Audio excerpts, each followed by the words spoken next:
हाँ जी बच्चों, आज का हमारा टॉपिक है एंगुलर मोमेंटम। आज का टॉपिक क्या है? Angular momentum.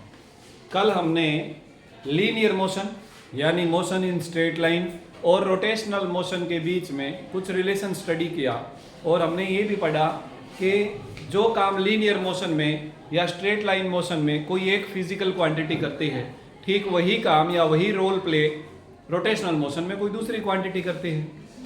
जैसे कि लीनियर मोशन में जो काम फोर्स करता है, रोटेशनल मोशन में वही काम टॉर्क करता है। लीनियर मोशन में जो रोल प्ले मास करता है, वही role play movement of inertia करता है रोटेशनल मोशन में। सिमिलरली लीनियर मोशन में जो काम लीनियर मोमेंटम करता है, जिसका फार्मूला मास इंटू वेलोसिटी होता है, ठीक वही काम हमारे पास एंगुलर मोमेंटम करता है। क्या करता है बेटे? Angular momentum. तो एंगुलर मोमेंटम क्या है? कोई बॉडी, कोई रोटेटिंग बॉडी जो है, उसके रोटेशन के मोमेंटम को हम एंगुलर मोमेंटम कहते हैं। Is it clear? ठीक है जी। तो actually angular momentum is the rotational analogue of linear momentum of straight line motion. अगर स्ट्रेट लाइन मोशन की अगर हम बात करें तो उसमें जो काम लीनियर मोमेंटम करता है उसका रोटेशनल एनालॉग है angular momentum. It is rotational analogue of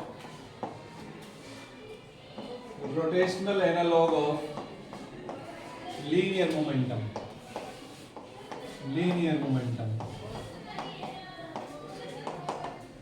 in straight line motion समझ आई बेटे बात? क्या angular momentum is given by L vector is equal to R cross product with P vector. R cross product with, मान लीजिए ये axis of rotation है और ये कोई बॉडी है हमारे पास। इस बॉडी में यहाँ हमारे पास कोई पार्टिकल है। इस पार्टिकल का हम कुछ मास मान लेते हैं m। इसकी कुछ जैसे इसके चारों तरफ ये एक सर्कुलर मोशन में चलेगा तो इसका कुछ वेलोसिटी अलोंग द टेंजेंट होगा। तो इसका mv यानी लीनियर मोमेंटम इधर होगा। जिधर बेटा वेलोसिटी होगी उधर ही तो लीनियर मोमेंटम होता है। हाँ जी। तो लीनियर मोमेंटम की ये डायरेक्शन होगी और ये पार्टिकल यहाँ से अगर r डिस्टेंस पर है तो इसका पोजीशन वेक्टर हो गया r वेक्टर। इसका पोजीशन वेक्टर क्या हो गया? r vector. तो फिर यहाँ पर जो एंगुलर मोमेंटम है that is given bye r cross product with p। r cross product, तो इसे बोलते हैं बेटे एंगुलर मोमेंटम। ठीक है। हमने रोटेशनल एनालॉग की बात की, तो जैसे स्ट्रेट लाइन मोशन में p बराबर होता है बेटे mv, होता है ना? ठीक वैसे ही यहाँ पर वही काम कौन कर रहा है? Angular momentum. तो मास की जगह कौन आना चाहिए? Moment of inertia. और लीनियर वेलोसिटी की जगह कौन आना चाहिए? Angular velocity. So this is also the formula of angular momentum I omega. L vector is equal to I into omega vector. तो ये भी आपके पास एंगुलर मोमेंटम का एक फार्मूला है। इस पर हम चलेंगे लेकिन थोड़ा बाद में आएंगे इस फार्मूले पर। कोई डाउट है किसी बच्चे को? तो हमारे पास क्या आ गया बेटे? L vector is equal to R vector cross product with. अब मुझे बताओ कि L वेक्टर की डायरेक्शन आप बच्चे निकाल सकते हो क्या? कैसे? By using right hand thumb rule. R से लेकर P की तरफ अगर हम अपने राइट हैंड की उंगलियों को रोटेट करें, ये हमारे पास R है, ऊपर की तरफ V है, हमने उंगलियों को रोटेट किया, अंगूठा हमारी तरफ डायरेक्शन दिखा रहा है। Yes sir. तो इस प्रकार से हम एंगुलर मोमेंटम की डायरेक्शन को पता कर सकते हैं। Is it clear? yes, आज लाइट नहीं है, अदरवाइज हम डिजिटल बोर्ड के ऊपर एंगुलर मोमेंटम से रिलेटेड कुछ वीडियोस देखते जिनका जिक्र मैंने कल की क्लास में भी किया था। Have you seen yesterday? क्या आप बच्चों ने घर जाकर वो वीडियो देखा वॉल्टर लेविन का? नहीं देखा? कोई बात नहीं, आज देख लेना। ठीक है। तो L इज इक्वल टू आपके पास आगे बेटे R cross product with P vector. यहाँ पर R क्या है बेटे? परपेंडिकुलर डिस्टेंस है। R क्या है? Perpendicular distance of the particle from axis of rotation. Perpendicular distance of the particle from axis of rotation. Is it clear? अब हम थोड़ा आगे बढ़ते हैं। थोड़ा आगे बढ़ेंगे, जैसे कि हमारे पास F is equal to dp by dt होता है Newton second law of motion. Yes और नो? Yes sir. इसी प्रकार अगर हम रोटेशनल मोशन में इस प्रकार की किसी इक्वेशन को लेकर आना चाहें, जैसे कि फोर्स की जगह आ जाना चाहिए टॉर्क और d by dt of p की जगह आ जाना चाहिए L। तो अगर हम पता करना चाहें कि क्या ये इक्वेशन वैलिड है तो हम क्या करें? L का टाइम के विद रिस्पेक्ट टू डिफरेंशिएशन कर दें। तो इस इक्वेशन में हम डिफरेंशिएशन कर देते हैं विद रिस्पेक्ट टू टाइम। तो differentiating this equation, differentiating this equation with respect to time we get, तो बेटे हमें क्या मिलेगा देखिए, D by D T of L vector is equal to D by D T of R vector cross product with P vector. यहां तक कोई दिक्कत? अब यहाँ पर ये जो दोनों ही है ना बेटे, आर और पी, ये दोनों ही चेंज हो सकते हैं। कैसे? अगर हमने पार्टिकल यहाँ पर लिया तो आर ये है, अगर आप पार्टिकल यहाँ पर लेंगे तो आर चेंज हो जाएगा ना? यस। और अगर आर चेंज हो गया तो डेफिनेटली इसका मोमेंटम भी चेंज हो जाएगा। तो इसलिए अब हमने क्या करना पड़ेगा, ये दोनों ही वेरिएबल क्वांटिटीज है, आर भी वेरिएबल है और पी भी वेरिएबल है। क्लियर हुआ? पार्टिकल का मास भी अलग हो सकता है, पार्टिकल की वेलोसिटी भी अलग हो सकती है, एंगुलर वेलोसिटी तो सेम होगी बट लीनियर वेलोसिटी तो अलग होगी ना। तो इसलिए आर और पी दोनों ही क्या है, वेरिएबल है। अगर दोनों वेरिएबल हो तो फिर हम डिफरेंशिएशन कैसे करते हैं? मुझे उम्मीद है शायद मैंने आप बच्चों को यूवी रूल के बारे में बताया होगा एक बार, अगर नहीं भी बताया है तो अभी बता देता हूं। अगर हमारे पास दो वेरिएबल हो तो उनको डिफरेंशिएट करने का कौन सा तरीका होता है, ध्यान देना बेटे। मान लीजिए हमारे पास दो क्वांटिटी है u और v और दोनों वेरिएबल है जो कि टाइम के साथ बदलती हैं, तो d by D T of uv क्या आएगा? इसका तरीका ये होता है बेटे, पहली क्वांटिटी का डिफरेंशिएशन दूसरी quantity as it is plus पहली क्वांटिटी एज इट इज दूसरी क्वांटिटी का differentiation with respect to time. इसे यूवी रूल बोलते हैं बेटे। 12th मैथमेटिक्स में आप पढ़ेंगे डिफरेंशिएशन वाला चैप्टर, वहां इन रूल्स को आप बहुत ज्यादा डिटेल्स में पढ़ेंगे, बट हम फिजिक्स में भी जिन रूल्स की हमें जरूरत पड़ेगी बीच बीच में हम उनका जिक्र करते रहेंगे। तो ये जब मैंने आपको डिफरेंशिएशन करवाया था तो हो सकता है कि ये रूल हमने या तो छोड़ दिया और बताया नहीं था क्या, ये कोई बात नहीं। तो यू वी रूल आप अलग से नोट कर लेना। यू और वी दोनों वेरिएबल क्वांटिटी हैं, टाइम के साथ दोनों चेंज हो रही हैं, तो इस प्रकार से हम डिफरेंशिएट करते हैं। पहली क्वांटिटी का डिफरेंशिएशन दूसरी quantity as it is plus दूसरी पहली एज इट इज दूसरी डिफरेंशिएशन। अब देखो बेटे यहाँ पर हम क्या करेंगे, यहां भी इसी रूल से ये आ जाएगा r का डिफरेंशिएशन, तो d by D T of r cross product with p as it is plus r as it is cross product with p का differentiation with respect to time. बोलो कोई दिक्कत है बेटे? बोर्ड पर ध्यान से देखें, dr बाई dt क्या होता है बेटे? वेलोसिटी होता है ना, cross product with p vector. हम चाहें तो इसे m इंटू v वेक्टर भी लिख सकते हैं, कोई दिक्कत तो नहीं है। Plus R vector cross product with DP by D T, Newton second law of motion से क्या होता है बेटे? एफ होता है कि नहीं होता? अच्छा, अब मुझे एक बात बताओ, वेलोसिटी वेक्टर और मोमेंटम वेक्टर के बीच में एंगल कितना होता है? वेलोसिटी वेक्टर और मोमेंटम वेक्टर के बीच में एंगल कितना होता है? 0 डिग्री, क्योंकि मोमेंटम भी तो उधर ही होता है ना बेटे जिधर वेलोसिटी है, और इन दोनों का क्रॉस प्रोडक्ट है। तो दो वेक्टर का क्रॉस प्रोडक्ट कैसे करते हैं? ए क्रॉस बी बराबर A B sine theta. Theta किस किस के बीच में होता है? बोलो, ज्यादा से ज्यादा क्या होगा? गलत हो जाएगा। जो तुम्हारे दिमाग में आ रहा है कम से कम बोलो तो सही। ए और बी के बीच में। तो अब यहाँ पे हमारे पास एक वेक्टर है v, एक वेक्टर है p, यानी मोमेंटम, दोनों के बीच में थीटा कितना है? 0 डिग्री। तो क्या फार्मूला बनेगा ए बी साइन थीटा से? v into M V into sine 0 degree. Sine 0 degree कितना होता है? तो ये सारा क्या हो जाएगा? तो ये टर्म 0 होगी बेटे। तो हमारे पास सिर्फ और सिर्फ क्या बचा? r cross f। यहां पर रीजन भी लिख देंगे, क्योंकि theta between v vector and p vector is 0 degree. ठीक है जी। तो हमारे पास लेफ्ट साइड में क्या था बेटे? dl डिवाइडेड बाय dt, और राइट साइड में क्या है बेटे? r cross f। हाँ जी, तो dl divided by dt r cross f। कल की क्लास में हमने पढ़ा था कि ये टॉर्क के बराबर होता है, यस और नो? Yes sir. तो हमारे पास क्या रिजल्ट आया बेटे? Tau is equal to dl by dt।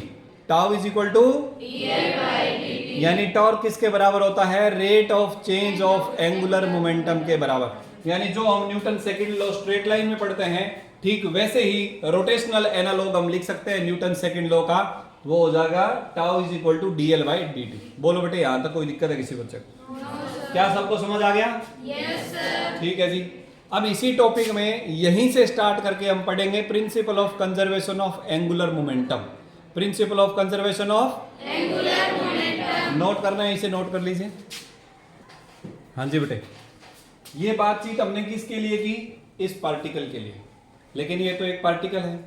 तो अगर आप किसी दूसरे पार्टिकल के लिए लिखना चाहें या मल्टीपल पार्टिकल्स के लिए लिखना चाहें तो क्या लिखेंगे? पहले पार्टिकल के लिए tau 1 is equal to dl1 by dt, दूसरे के लिए tau 2 is equal to dl2 by dt, ऐसे अलग अलग के लिए लिखते जाएंगे। तो सभी पार्टिकल्स जो है बेटे, क्योंकि जो टॉर्क है, टॉर्क एक्सिस ऑफ रोटेशन से कितने डिस्टेंस पर पार्टिकल है इस बात पर डिपेंड करता है। और क्योंकि सारे के सारे पार्टिकल कोई कहीं है, कोई कम डिस्टेंस पर है, कोई ज्यादा डिस्टेंस पर है, इसलिए सबके ऊपर अलग अलग टॉर्क लगेगा। सब पर अलग अलग टॉर्क लगेगा, सबका अपना अपना एंगुलर मोमेंटम होगा। क्यों? क्योंकि एंगुलर मोमेंटम किस पर डिपेंड करता है? आर और पी पर डिपेंड करता है। से यस और नो? तो सभी पार्टिकल का अलग एंगुलर मोमेंटम, अलग टॉर्क, तो tau is equal to DL by D T अलग अलग पार्टिकल्स के लिए हम अप्लाई कर सकते हैं। तो जब हम पूरी बॉडी की बात करें, तो फिर हमें क्या करना पड़ेगा? इनका वेक्टर सम करना पड़ेगा। जैसे पहले पार्टिकल प्लस दूसरा पार्टिकल प्लस तीसरा पार्टिकल एंड सो ऑन। अगर होल बॉडी के एंगुलर मोमेंटम की मैं बात करना चाहूं, किसकी बात करना चाहूं? Angular momentum of whole body, पूरी बॉडी, तो फिर क्या होगा बेटे? That will be represented by, for a body constituting of many particles, L vector will be equal to L1 vector plus L2 vector। जितने भी पार्टिकल हैं सबका अगर हम एंगुलर मोमेंटम का वेक्टर सम कर दें तो हमें L वेक्टर मिल जाएगा। क्लियर हुआ? और यहां पर टाउ की जगह क्या आ जाएगा? टोटल बॉडी के ऊपर लगने वाला टॉर्क। Is it clear? ठीक है बेटे। अब हम बात करते हैं थोड़ी सी principle of conservation of angular momentum. Principle of conservation of angular momentum, linear momentum में ये पढ़ा है ना हमने लोग? कंजर्वेशन ऑफ लीनियर मोमेंटम पढ़ा है कि नहीं पढ़ा? अब हम क्या पढ़ेंगे? प्रिंसिपल ऑफ कंजर्वेशन ऑफ, हाँ जी। देखो बेटे, कंजर्वेशन मतलब कांस्टेंट रहना। किसका? एंगुलर मोमेंटम का। एंगुलर मोमेंटम कांस्टेंट कब रहेगा? ध्यान दो बेटे, L जो है वो हमें कांस्टेंट चाहिए। अगर L कांस्टेंट चाहिए तो DL क्या शो कर रहा है हमें?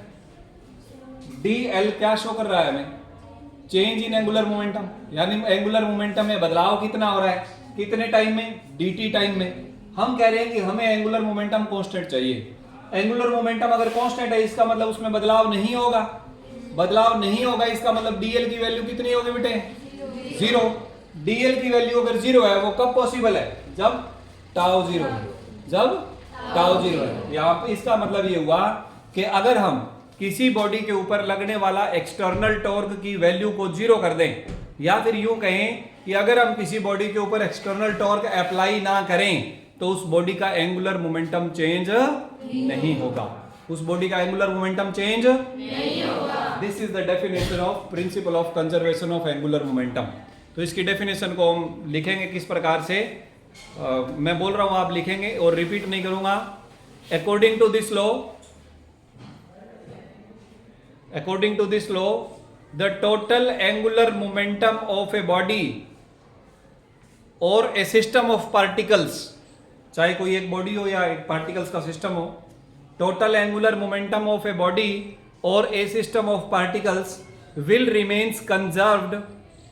will remains conserved if net external torque acting on the body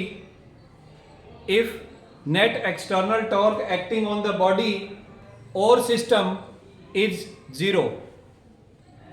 total external torque acting on the body or system is 0। क्या मतलब बेटे? अगर एक्सटर्नल टॉर्क को 0 अप्लाई करें तो L क्या हो जाएगा जी? कांस्टेंट हो जाएगा। L क्या हो जाएगा? कांस्टेंट हो जाएगा। इस बात को हम कैसे समझ सकते हैं?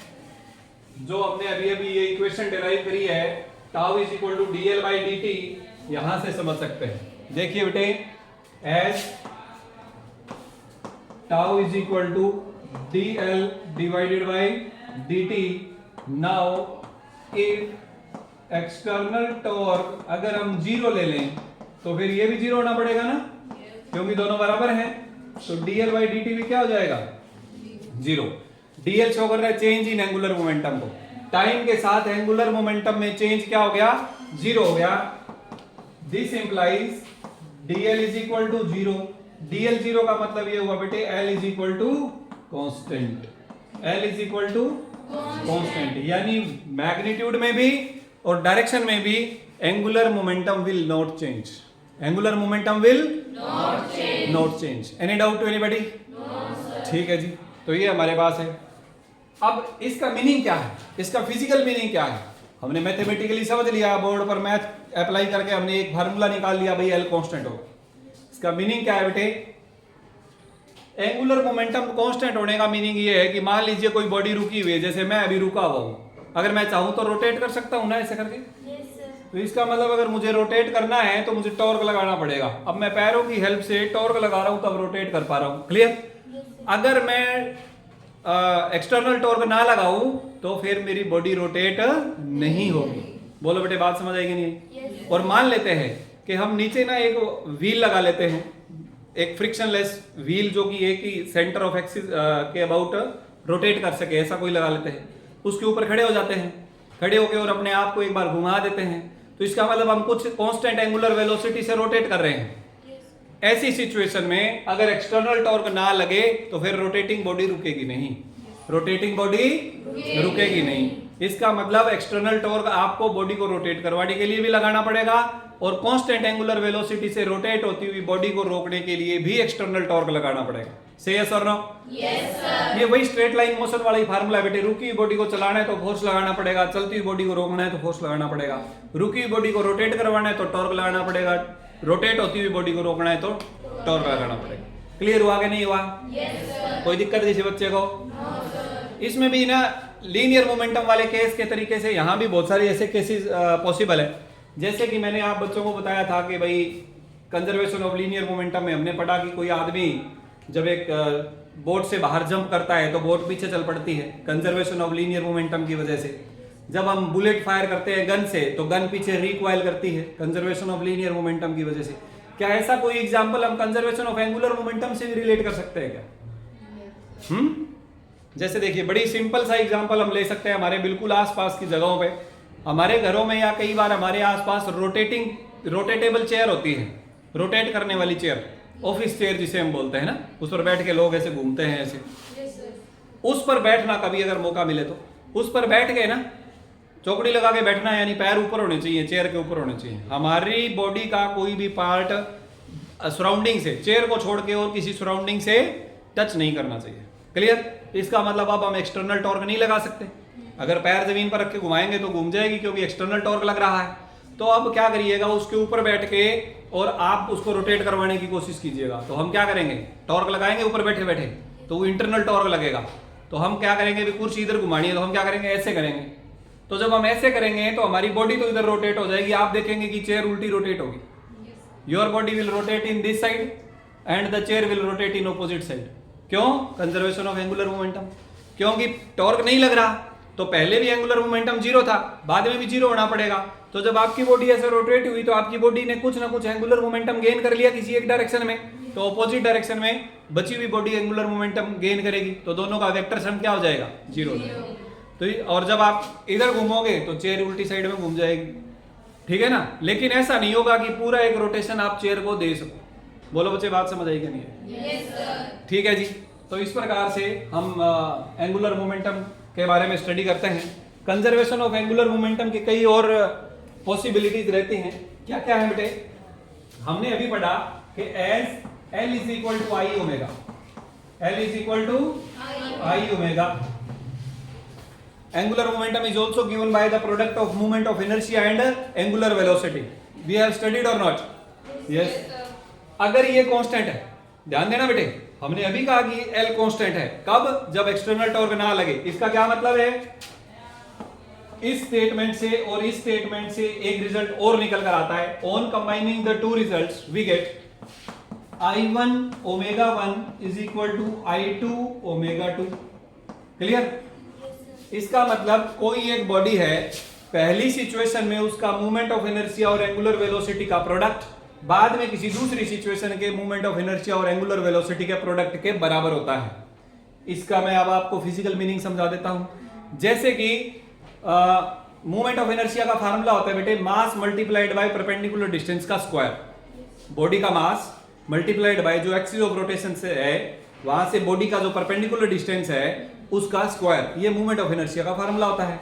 अब जैसे मान लीजिए कि ये हमारे पास सन है, ये हमारे पास अर्थ है, अर्थ सन के चारों तरफ ऐसे चक्कर काटती है, यस। तो जब अर्थ यहाँ पर है तो इसका ये जो एक्सिस ऑफ रोटेशन से दूरी ज्यादा है, और जब पास में आ गई तो एक्सिस ऑफ रोटेशन से डिस्टेंस क्या हो गया, कम हो गया। तो जब बॉडी यहाँ पर है तो उसका मूवमेंट ऑफ अर्थ का मास तो चेंज नहीं होगा ना बेटे, मास तो यहाँ है तब भी उतना ही और यहाँ है तब भी उतना ही। और मूवमेंट ऑफ इनर्शिया हमने बोला कि मास इनटू डिस्टेंस स्क्वायर होता है, तो मास तो चेंज नहीं हो रहा लेकिन आर चेंज हो रहा है। आर चेंज हो रहा है तो मूवमेंट ऑफ इनर्शिया चेंज हो रहा है कि नहीं हो रहा है? Yes sir. तो जब यहाँ है दूर वाली सिचुएशन पर तो मूवमेंट ऑफ इनर्शिया ज्यादा है कि कम है? ज्यादा है, क्योंकि डिस्टेंस बढ़ गया। और जब पास आया तो मूवमेंट ऑफ इनर्शिया क्या हो गया, कम। लेकिन मुझे एक बात बताओ, क्या कोई एक्सटर्नल टॉर्क लग रहा है इस सिस्टम को छोड़कर? बाहर से कोई टॉर्क लगा रहा है धरती को घुमाने के लिए? नहीं। इसका मतलब ये हुआ कि कोई एक्सटर्नल टॉर्क अगर नहीं लगे तो एंगुलर मोमेंटम क्या रहना चाहिए, कांस्टेंट। अगर एंगुलर मोमेंटम कांस्टेंट रहना चाहिए तो इसका मतलब आई और ओमेगा की मल्टीप्लाई, प्रोडक्ट, गुणा जितनी है उतनी रहनी चाहिए, बदलनी नहीं चाहिए। लेकिन क्योंकि धरती दूर है तो उसका मूवमेंट ऑफ इनर्शिया बढ़ गया।